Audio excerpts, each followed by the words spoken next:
Историята на автобус 100. Линията е открита през 1982 година. Открива на Народно читалище Стефан Караджа до обещателно колело на ДП Стен 2. През 1980 година смъртта обещателно колело Жека Стефан Караджа до обещателно колело на ДП Стен 2.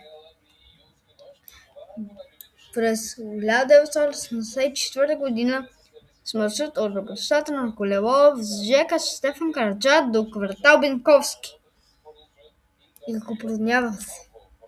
През 1986 година с маршрут от площад Пирдоп до квартал Бенковски, защото е променен маршрут.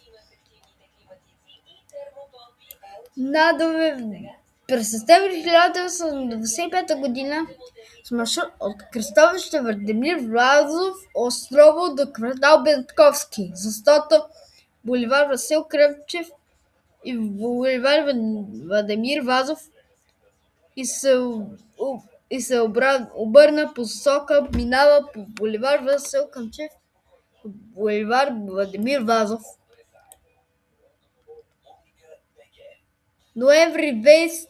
През 2 ноември 2007 година с маршрут от депо Левски до квартал Бенковски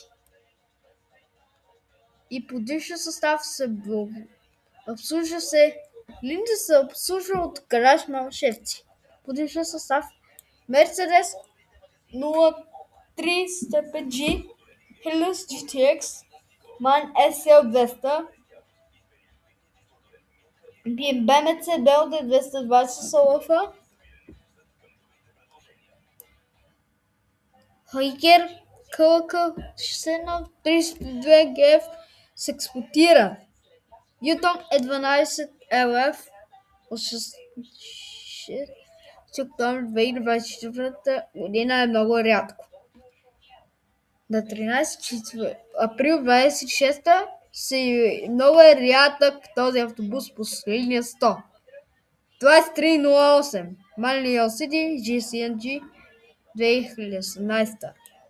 БМЦ Просити CNG 2018 се експлоатира маршрут. Ютон ЗК 6026 га 25 септември 22 се експлоатира маршрут от Манлион Сити GCNG 2014. Мерцедес от 345 Конето G, MAN SL SG 262 и MAN SL 232. През 2004 година този е стар.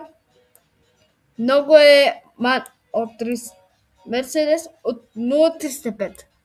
Ами това беше за днес. Абонирайте за канала ми.